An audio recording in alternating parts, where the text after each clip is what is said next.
Bismillahirrahmanirrahim. Assalamualaikum warahmatullahi wabarakatuh. Berjumpa kembali di pelajaran sejarah Indonesia untuk kelas 10. Materi ini bertujuan untuk memperdalam materi perkembangan keilmuan Islam di Nusantara.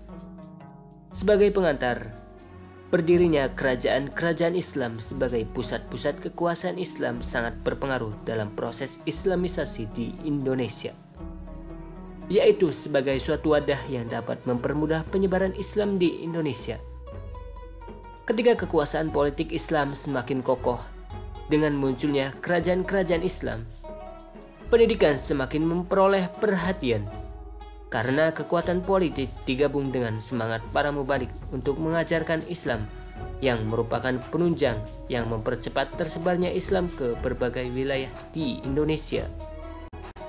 Mari kita kaji dua hal berikut fakta unik keilmuan Islam di Nusantara. Semoga Anda dapat mengambil hikmahnya. Yang pertama, mari kita bahas mengapa Aceh mendapat julukan sebagai Serambi Mekah. Sejarah kegemilangan Aceh sebagai pusat peradaban Islam di dunia Melayu atau Asia Tenggara tidak dapat dilepaskan dari ibadah haji dan sebagai pusat jalur pelayaran internasional. Kondisi masyarakat Aceh saat itu bagaikan kota suci Mekah. Jika di Mekah sebagai pusat ilmu pengetahuan dan peradaban bagi bangsa Arab maupun dunia Islam umumnya, maka Aceh menjadi pusat peradaban Islam di Asia Tenggara dikarenakan hampir semua umat Islam di Asia Tenggara menyempatkan diri belajar di Aceh. Menyempatkan diri belajar agama Islam terlebih dahulu di Aceh sebelum mereka berangkat ke Mekah. Dengan kata lain, Aceh saat itu bukan hanya sebagai tempat persinggahan jemaah haji untuk memperdalam ilmu pengetahuan, tetapi lebih dari itu, Aceh menjadi pusat kendali penyiaran agama Islam di Asia Tenggara. Pusat komunikasi jarak jauh dengan ulama-ulama di Mekah dan sekaligus sebagai pusat pengembangan ilmu pengetahuan di Asia. Di Aceh, berbagai ulama penjuru dunia Islam mengajar di sana. Disebutkan pula pada masa Sultan Ali Riayat Shah, ulama Mekah Muhammad Azhari menjadi pengajar ilmu pengetahuan di Istana Aceh pada tahun 1850. Selanjutnya ada Abu al-Khair Ibnu Syekh Muhammad bin al-Yamani, dua ulama Mekah menjadi pengajar agama di sana. Sebaliknya, ulama-ulama Aceh juga mengajarkan berbagai ulama Nusantara. Oleh karena itu, tidak mengherankan ulama-ulama Aceh saat itu memiliki murid dari berbagai tempat. Misalnya Syekh Abdurrauf As-Singkili, murid-muridnya ulama terkemuka di Asia Tenggara, yaitu Syekh Abdul Malik bin Abdullah, Syekh Syakwala dari Terengganu, Malaysia, dan ulama lainnya. Singkatnya, Kerajaan Aceh masa lalu tidak dapat dilepaskan dari peran ibadah haji. Karena di Aceh menjadi pusat pembelajaran haji, maka Aceh disebutkan Serambi Mekah. Karena itu pula, karena ibadah haji, Aceh menjadi pusat ilmu pengetahuan, pengendalian usaha dakwah di Asia Tenggara, dan menjadikan Aceh sebagai daerah kosmopolitan yang mampu meramu berbagai budaya dan etis menjadi peradaban baru, yakni peradaban Islam.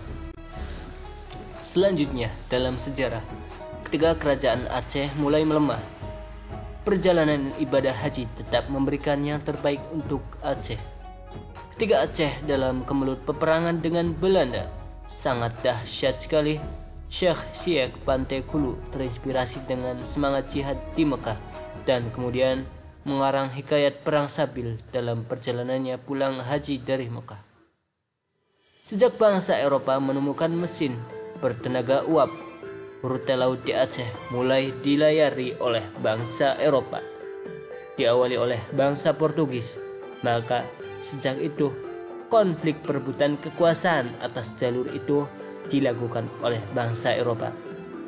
Rute itu yang dikendalikan oleh Aceh kini telah diganggu oleh Portugis, yang berakibat perjalanan haji pun tidak mudah seperti sebelumnya. Setelahnya Belanda ikut juga mengambil alih jalur haji Aceh ke Mekah, sehingga Belanda ikut menghambat dan mengawasi perjalanan haji dari Aceh ke Mekah. Sejak itu, fungsi Aceh sebagai pusat kajian Islam mulai sepi. Banyak para ulama-ulama dari tatanan Arab, Persia, dan India, dan juga daerah lainnya kembali ke negeri asalnya yang sebelumnya tinggal di Aceh. Belanda mengawasi sangat ketat rute ini, sehingga mereka yang berasal dari luar negeri membentuk konsul-konsul di Jeddah untuk mengawasi gerak-gerik jamaah haji. Hal ini dilakukan oleh Belanda untuk mengawasi masyarakat Aceh. Akibatnya, tidak hanya Aceh menjadi hilang fungsi sebagai peradaban Islam di Asia Tenggara, tetapi ulama-ulama Aceh dan Nusantara umumnya pelan-pelan semakin surut dan putus jaringan kontaknya dengan ulama-ulama di pusat Islam lainnya, termasuk di Mekah. Kegemilangan Aceh pada masa kerajaan Islam lalu selanjutnya menurun pada masa Hindia Belanda. Lalu dengan demikian tidak dapat dipungkiri pula dalam perjalanannya sejarah hingga hari ini, sebutan Serambi Mekah bukan saja mengalami ujian berat. Perkembangan masyarakat yang pasang surut dari keimanan dan dari kedamaian hingga gejolak Serambi Mekah terus-menerus terseret dalam pergulatan politik, kemiskinan, hingga kebodohan yang menyengsarakannya. Pembahasan yang kedua kita adalah ulama Indonesia yang terkenal di dunia. Nah, Indonesia sebagai negara yang terkenal memiliki penduduk muslim terbanyak di dunia, tidak lepas dari peran para ulama terdahulu yang giat menyebarkan agama Islam di Nusantara, khususnya di Indonesia. Di antara ulama-ulama tersebut ada satu sosok ulama yang luar biasa, yakni Syekh Nawawi Al-Bantani. Syekh Nawawi adalah ulama yang sangat terkenal, tidak hanya di Indonesia, tetapi juga di Timur Tengah, terutama di Mekah. Syekh Nawawi adalah ulama yang memiliki banyak keahlian dalam bidang ilmu pengetahuan seperti tafsir, tauhid, fiqih, tasawuf, sejarah Nabi, bahasa, dan retorika.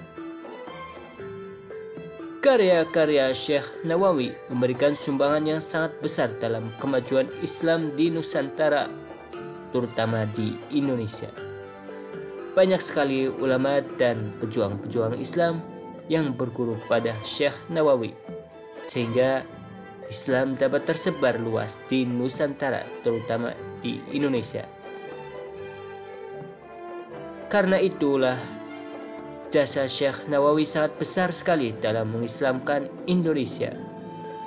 Oleh karena itu, mari kita ketahui, mempelajari serta mengambil hikmah dan pelajaran dari kisah pemikiran dan peran aktif Syekh Nawawi Al-Bantani dalam menyebarkan Islam di Nusantara, khususnya di Indonesia.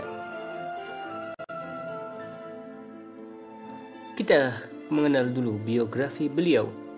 Syekh Nawawi adalah anak laki-laki pertama Kiai Haji Umar. Ayahnya, Kiai Haji Umar, adalah merupakan seorang ulama dan penghulu di Tanara, Banten. Ibunya bernama Zubaidah, merupakan penduduk asli Tanara, Banten.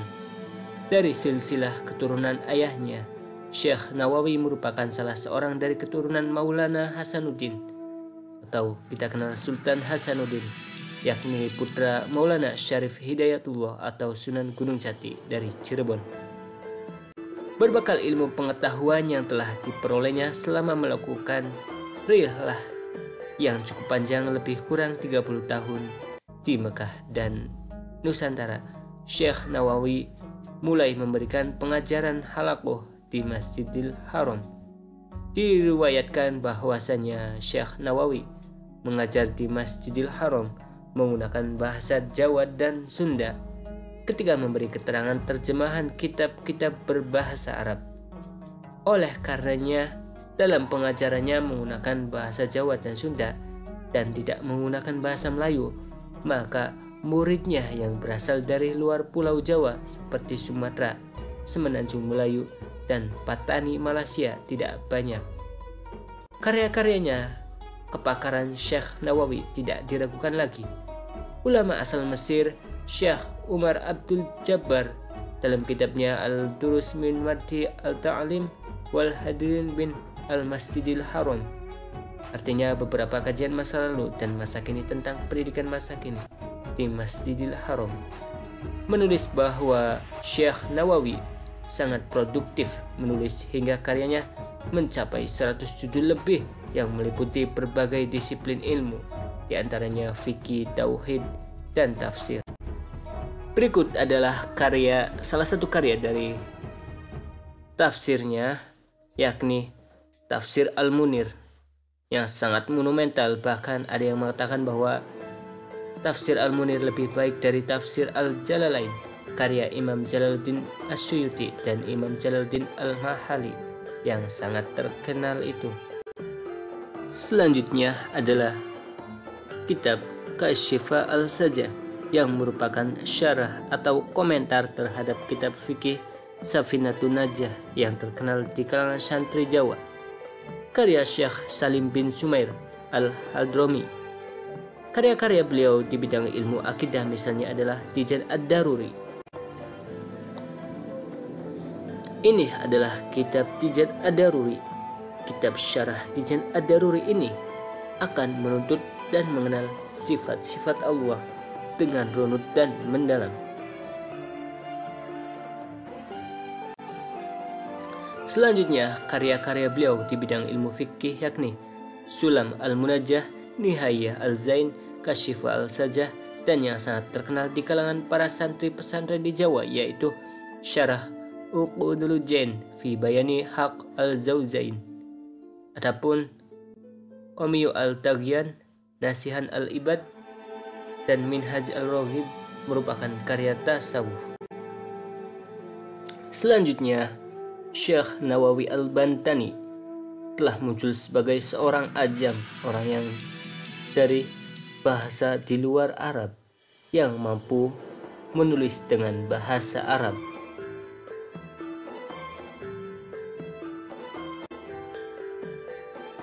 Karangan Syekh Nawawi merupakan karangan dalam bahasa Arab yang sederhana. Hal ini mungkin karena buku Syekh Nawawi sesuai dengan tahap kemampuan masyarakat Nusantara dalam memahami bahasa Arab. Lagi pula, kitab-kitab Syekh Nawawi banyak digunakan di Nusantara. Meskipun demikian, ternyata kebanyakan hasil karya Syekh Nawawi dicetak dan diterbitkan pertama kali di Timur Tengah. Karya-karya Syekh Nawawi bukan hanya dikaji dan dipelajari di pondok pesantren di Jawa, tetapi di seluruh wilayah Asia Tenggara. Karya Syekh Nawawi juga dipelajari di sekolah agama Mindanao, yaitu di Filipina Selatan, Thailand, dan sebagainya. Karya Syekh Nawawi masih dipelajari di sekitar Nusantara, terutama di Indonesia. Keistimewaan yang ditemukan dalam karya-karya Syekh Nawawi adalah kemampuan beliau dalam membuat hidup isi keterangan melalui kisah-kisah yang mengandung hikmah dan pengajaran sehingga dapat dijiwai oleh para pembacanya.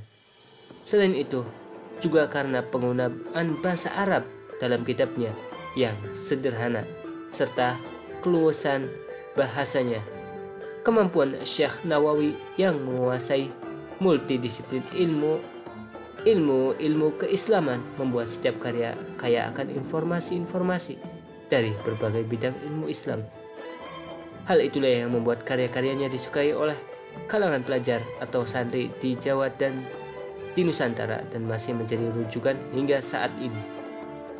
Semoga dengan dibawakannya materi ini kita dapat mengambil hikmah dan semangat untuk menuntut ilmu dan tidak kurang lebih agar bisa menyamai Syekh Nawawi. Kesimpulan yang bisa kita ambil adalah satu, ibadah haji memainkan peran penting kala itu yang menciptakan identitas masyarakat Aceh sebagai tempat belajar dan bertemunya ulama-ulama di Nusantara dan lebih luas lagi se-Asia Tenggara.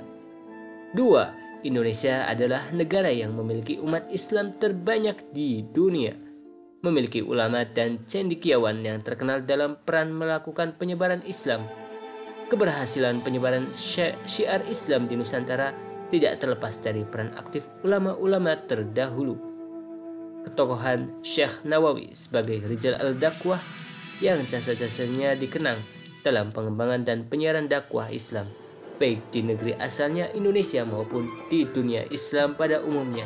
Syekh Nawawi melalui karya tulis yang tersebar di berbagai tempat juga menjadi rujukan dan referensi sampai sekarang. Semoga kita dapat mengambil hikmah dari pelajaran ini. Demikian pembahasan kali ini. Dan minggu selanjutnya kita akan belajar akulturasi dan perkembangan budaya Islam. Kita tutup pembelajaran kali ini dengan bacaan hamdalah. Alhamdulillahirabbil alamin. Wassalamualaikum warahmatullahi wabarakatuh.